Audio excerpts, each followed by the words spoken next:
Guys, welcome back to another cook on the channel. It feels like a while since we've actually done one, but as you may know from one of my previous videos, we've something a bit more exciting to cook on now. So this is going to be the first cook on the Kamado Joe. So we're going to do tandoori chicken, and we're going to make up like a base curry sauce as well to go with it. So we're going to marinate the chicken down, get it on over the grill over a direct heat, get it nice and charred, lift it off, then we're going to make up a sauce and add the chicken into it then, just to finish the dish off. So first thing to prepare is the chicken, because we need to get that into the marinade and get it soaking up all those flavours. I'm using chicken thighs, so I've 8 chicken thighs here with the skin off and the bones taken out, so boneless chicken thighs. If you can, buy them boneless. If you can't, spend a little bit of time prepping them yourself. I'll leave a link in the description of this video for the full recipe with measurements and timings.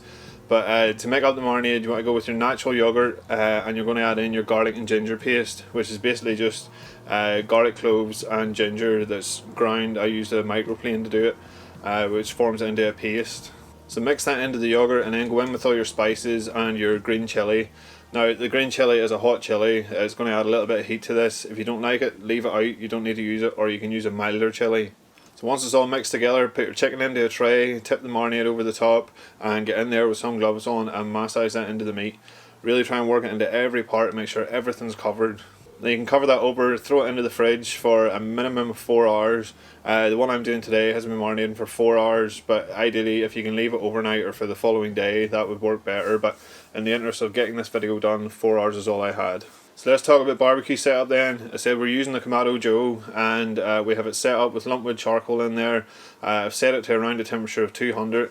Most of this is all direct grilling, but I don't want an extreme high temperature. So I have the cooking grates placed on the highest level of the divide and conquer system, and I also have one of the diffuser plates in there. We're going to be making the sauce up in a cast iron skillet, so that diffuser plate is just going to give me an indirect area that I can move the skillet into to protect it from the heat a bit, because we don't want this overly hot. And once your grill's up to temperature, get the chicken on over a direct heat, give it a nice char on both sides, and then we're going to lift it out and we're going to work on the sauce.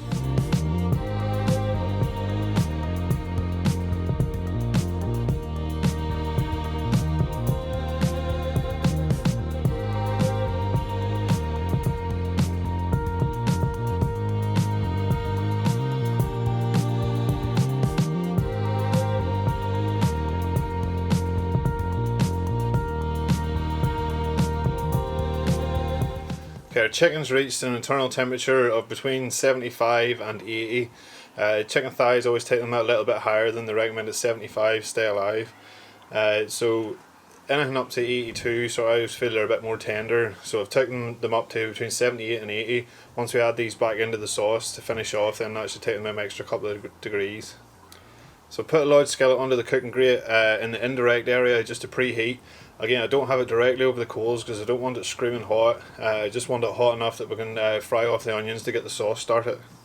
So we're using red onion for the sauce. We're going to get them into the skillet and start cooking them off. You want to keep them moving all the time, and you want to darken them down. Once they've softened and they've really darkened in colour, then we're going to go in with our garlic and ginger paste. So this is the same that's in the marinade. It's just grated garlic cloves and grated ginger. If you feel your onions are starting to burn a little, you can add a little bit of water to the sauce just to stop that sticking to the pan. But cook that down and cook the garlic and ginger paste through. Then you're going to add in all your spices and mix that through with the onions just to get them all coated in it, and then add in your tomatoes.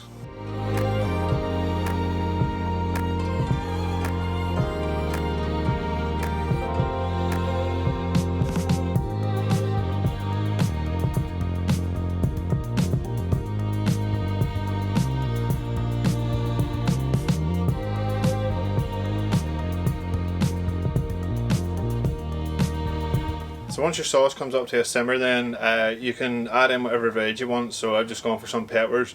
Actually, frozen peppers are quite handy for throwing into things like this sort of on the fly. Regulate your temperature. You have them 2 zones, so you have an indirect zone and a direct zone. So if you need to heat the skillet up a little, slide it across the grate. If you think it's getting a little bit too hot, then you can move it back onto the indirect side. That's a good thing about cast iron, it'll sort of balance out the temperature. So then once your sauce thickens, you should be able to run your spoon through it and it doesn't immediately fill back in again. That's how you know it's thick enough. At that point then go back in with your chicken. So just push the chicken thighs down into the sauce. That'll bring them up to temperature again while the sauce finishes cooking. And once it's done, lift it off and top it off with a little bit of fresh coriander. And that's it. Serve it up with some pilau rice. I haven't done it in the video, but I'll leave the recipe for it in the description below along with the curry.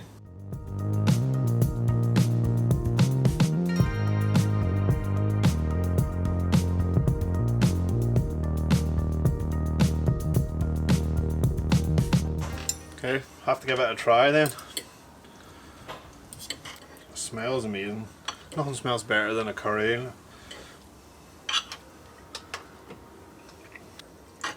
So good. Those chicken thighs are so tender. I know if that's a combination of marinating and also taking them that little bit higher. I've always found taking chicken thighs to 75 has always left them a little bit tough just because they're leg meat. So I'm going to go and finish the rest of this off. As I said before, full recipe is down in the description if you want to check it out. I'll put the recipe for the rice, for the marinade, and for the actual curry based sauce as well. And you can play about with those flavours too that are in the sauce. Add a little bit extra to them, try different veg in them, but just take that as a starting point. It's a good one to start with and give it a go. Worked perfect in the Kamado Joe, quite happy with how that all worked out. Still getting the grips with using it, so setting up those different zones and controlling the temperature. Once you get it dialed in, it is rock steady, but I just need to practice a little bit getting it dialed in. So if you like the video, please give it a thumbs up. If you haven't already, subscribe to the channel, and I will see you in the next video.